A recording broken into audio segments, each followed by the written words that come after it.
Love is the way I walk in gratitude. Love is the way you walk in gratitude. Welcome back, fam. Today we are going to be studying lesson 195 of A Course in Miracles. So let's go ahead and pull up to the lesson if we're not there already. And if we don't got the book yet, the PDF is in the description. Let's go ahead and dive straight in. Lesson 195. Love is the way we walk in gratitude. Gratitude is a lesson hard to learn for those who look upon the world amiss.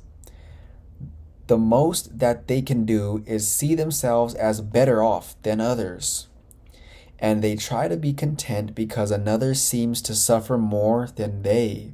Wow. Let's repeat those statements one more time and let's really understand that we have been those people at one point, and we know people like this. The most that they can do is see themselves as better off than others, and they try to be content because another seems to suffer more than they. How pitiful and deprecating are such thoughts. For who has cause for thanks while others have less cause? And who could suffer less because he sees another suffer more? Your gratitude is due to him alone who made all the cause of sorrow disappear throughout the world. It is insane to offer thanks because of suffering, but it is equally insane to fail in gratitude to one who offers you the certain means whereby all pain is healed and suffering replaced with laughter and with happiness. Nor could they even partly sane refuse to take the steps which he directs and follow in the way he sets before them to escape a prison that they thought contained no door to the deliverance they now perceive. Your brother is your, quote, enemy, because you see in him the rival for your peace, a plunderer who takes his joy from you and leaves you nothing but a black despair so bitter and relentless that there is no hope remaining. Now let's pause right there and let's understand what's going on here. While being here in these bodies in this world, we believe in lack. We've discussed this at length lots of lessons ago and even recently. Whenever I give you this physical object, I now believe I'm lacking it. We believe in lack.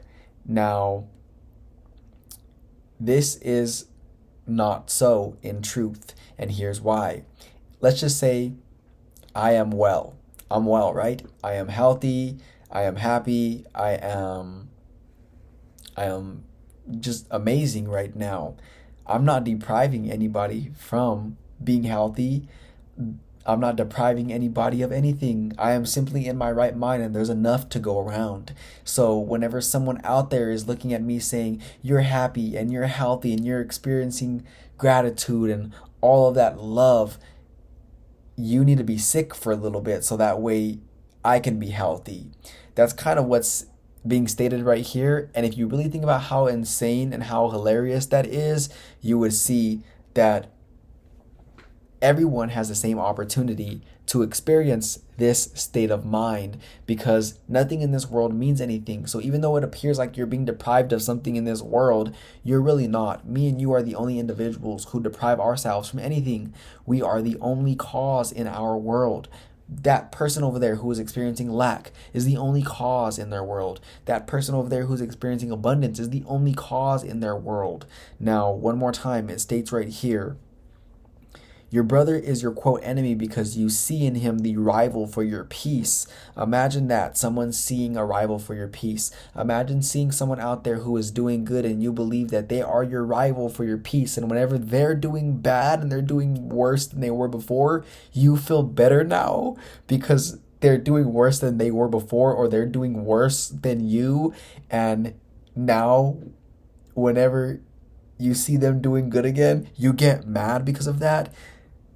Can you believe that people think like that in this world? And I know I've done that before, so I know that whenever I was in that state of mind, looking back now while I'm in my right mind, it's so hilarious to look back at my past and say, how could I have been happy because I felt like I was ahead because someone else appeared to be behind where I was? That is a very funny perception that is happening right now with the entire world. Everyone is feeling good because they believe that there are people doing worse than them. And whenever they see someone doing better than them, they believe like they're not enough and they could be doing more. It's a really insane way to think because we are, whenever we perceive that way, perceiving inequality, which is a false perception because we are all equivalent counterparts to the whole. God created every single one of us through extending his being, and does so through extending everything. God gives everything that he is through extending everything that he is, and did that with me and you. Me and you are one. We are more connected than we may think, although in this world we appear to have different bodies and experiences and material items and success and whatever illusion that may cause us to believe that in this world we are different. We are really the same. Me, you, and everyone here is the same. We are all extensions from the same source. And whenever we perceive someone as better than or less than, or perceive ourselves as better than or less than, then we can be very, very positive in that moment that we are believing in separation because we think that that person, because of whatever worldly thing they are experiencing, is causing them to be different than who they really are. Me and you, from time to time, see a distorted image of everyone out there, and not only me and you, but others see a distorted image of us. Me and you are love and light, and whenever anyone sees something other than that in us, they are simply seeing a distorted image of what God created, and vice versa. Whenever we see someone other than love and light, we are not really seeing at all. We are hallucinating. We are imagining something that is not really there. It is false evidence appearing real, which is an acronym for fear. False evidence appearing real. Now, let's continue, but just understand that it is insane to believe that your well-being is affected by someone else's well-being. Now, the opposite is also true. Whenever you believe that you are less than, or whenever you believe that you are not experiencing well-being, someone else needs to change in order for you to experience it. There is enough to go around because well-being is who we all are. We can all be in our right state of mind at once. It's not that I'm healthy, so someone has to be sick, and then whenever they get healthy, then I have to be sick because there's only a limited portion of well-being to go around.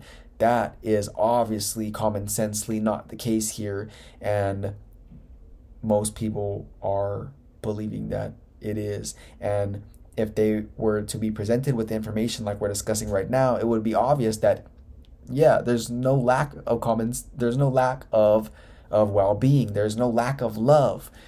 It's common sense when presented in this way. However, their belief system says otherwise. Their belief system is basically saying that there is lack of love. Love is only in that person, or love can only be found over there or over there.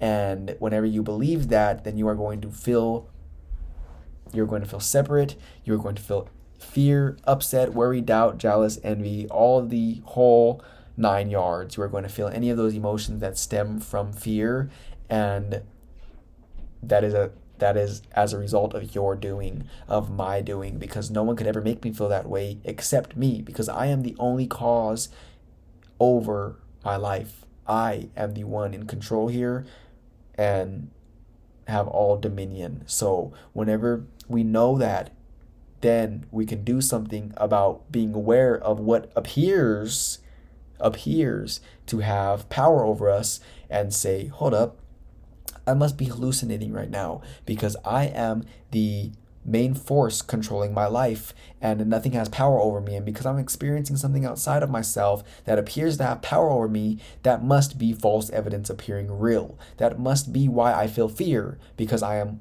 perceiving false evidence appearing real. Nothing really has power over me. So because I'm experiencing something that appears to have power over me right now, let me go ahead and retract my attention away from that and regain my power and understand that I gave that thing all the meaning that it has.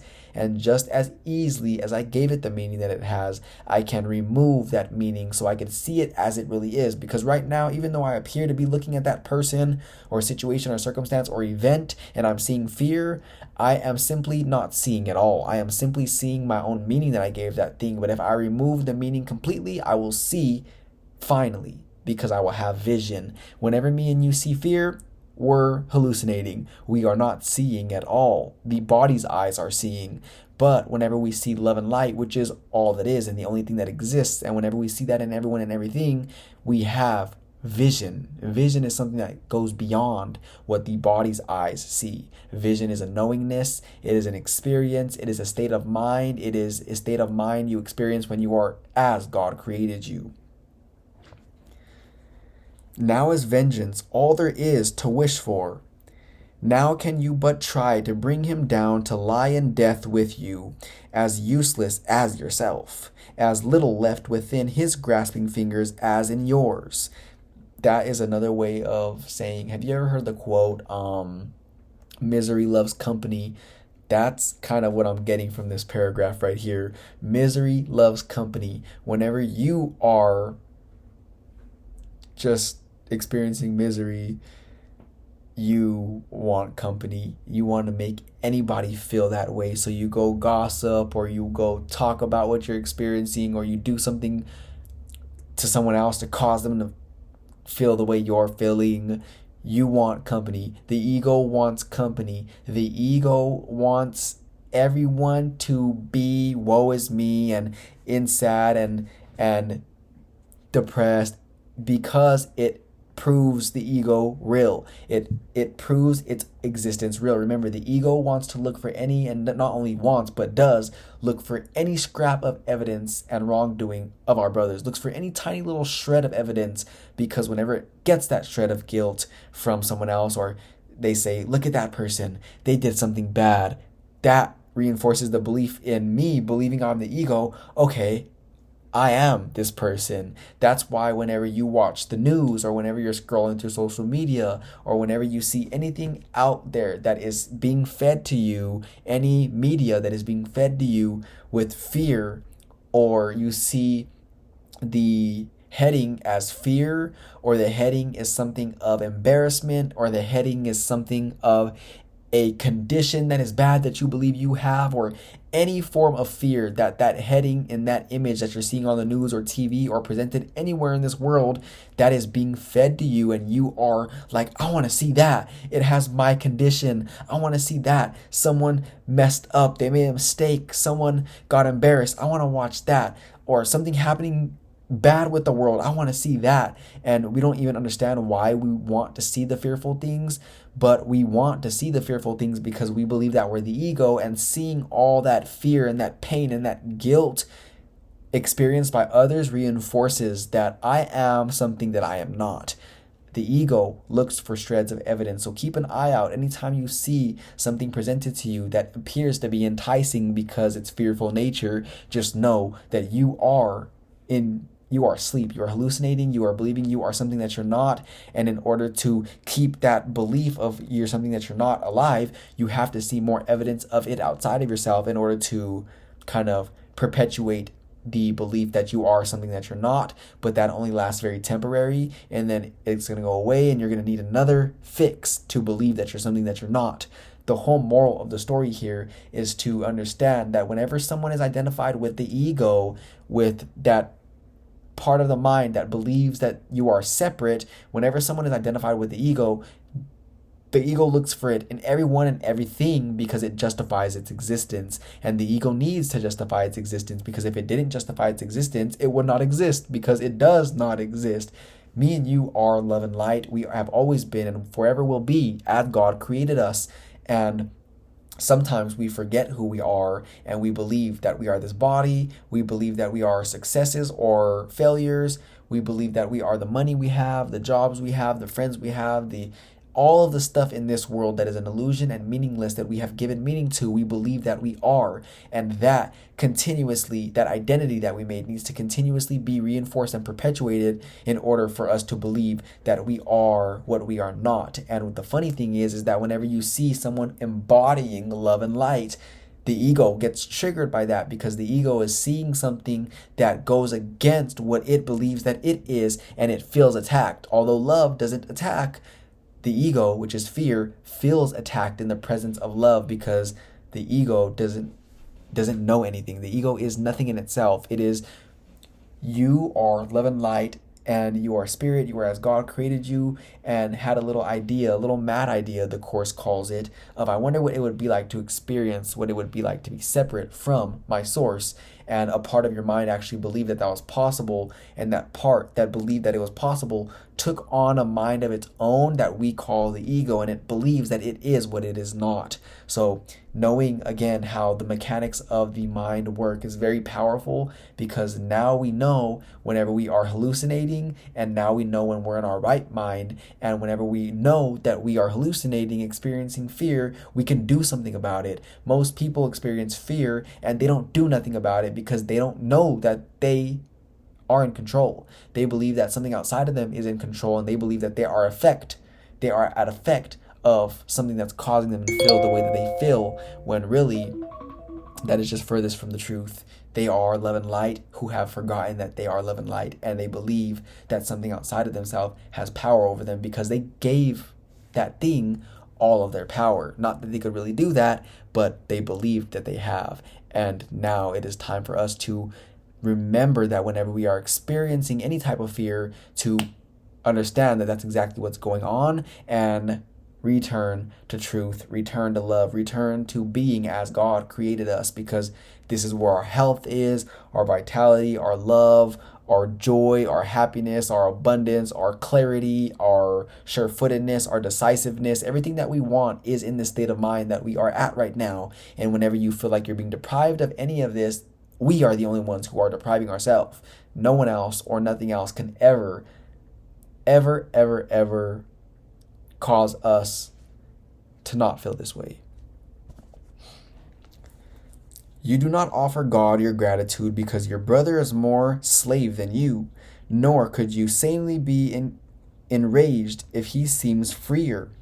Love makes no comparisons, and gratitude can only be sincere if it be joined to love. We offer thanks to God our Father that in us all things will find their freedom. It will never be that some are loosed while others still are bound. For who can bargain in the name of love? Therefore, give thanks, but in sincerity, and let your gratitude make room for all who will escape with you, the sick, the weak, the needy and afraid, and those who mourn a seeming loss or feel apparent pain, who suffer cold or hunger, or who walk the way of hatred and the path of death. All these go with you. Let us not compare ourselves with them, for thus we split them off from our awareness of the unity we share with them, as they must share with us. That was a powerful statement. Whenever we believe anyone is something other than what we are, we believe that we're separate to whatever degree. And believing that you're separate to any degree is going to be a fearful thought, because that's literally what fear is separation. Because all there is love. And whenever you, quote, separate love, which you can't do, you would have to have the opposite of love, which is fear, which does not exist. So whenever you see someone outside of yourself that you're looking at them as the body, you're thinking they're a body, you're thinking that they are the identity that they made for themselves, the ego, and you are forgetting that you are one with them, you're going to feel fear because you are seeing yourself as something other than what they are. You are one with all aspects of creation. You are one with and a part of all aspects of creation. And all there is aspects of creation, and all aspects of creation are love and only love, because all aspects of creation are God. Nothing could be other than that. So whenever you see something outside of yourself that appears to be other than that, That's all it is an appearance. It's false evidence appearing real, and you are going to feel fear as a result of believing that there's something outside of yourself that exists that is other than what you are. Again, we don't speak these words like this in everyday life, but this is what's going on. So whenever you're feeling fear, this is what's going on.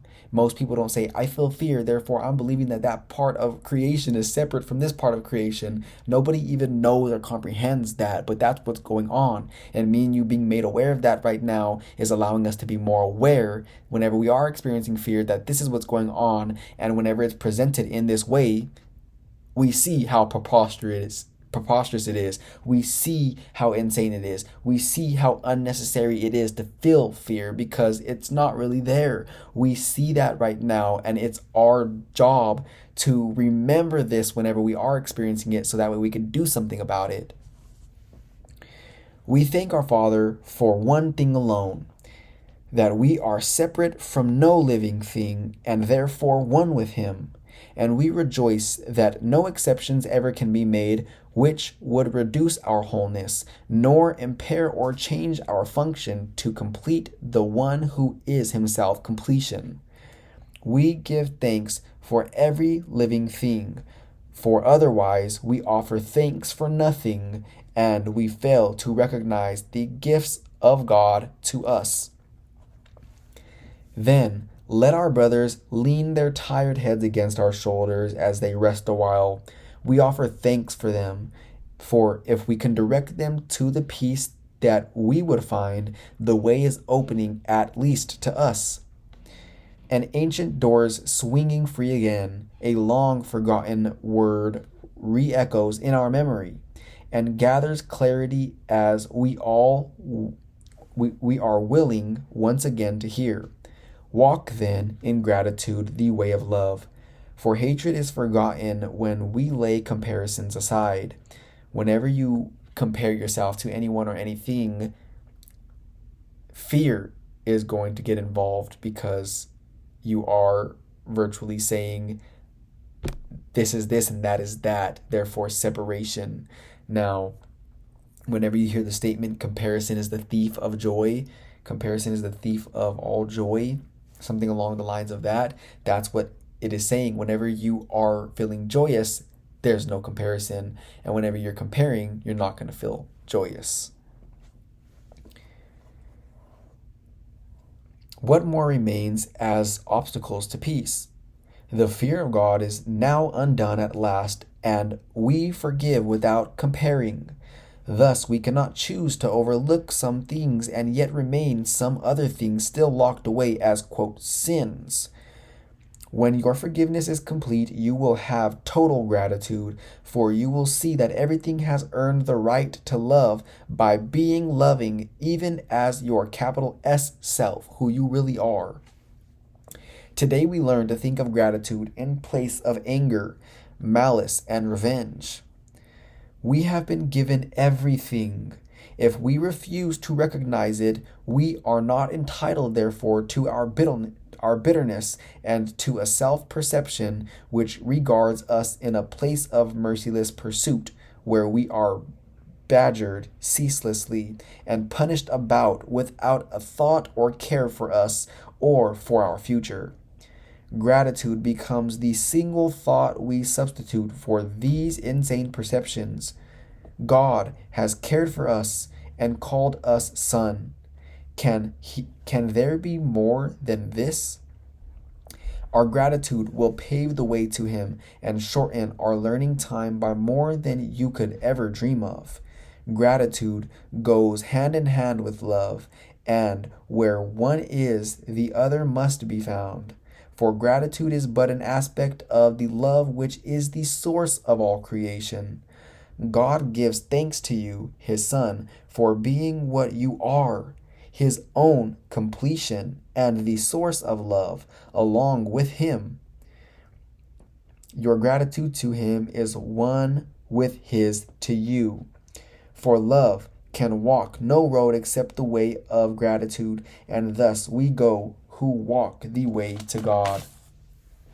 And that is the end of lesson 195. We are going to pause right here and, like always, allow this material to just be dwelling on our mind all day. This was some powerful material we discussed. This was a very high level conversation that we had today, like always. So we will conclude right here for the day, and we will meet here again for lesson 196 tomorrow. I will see you there.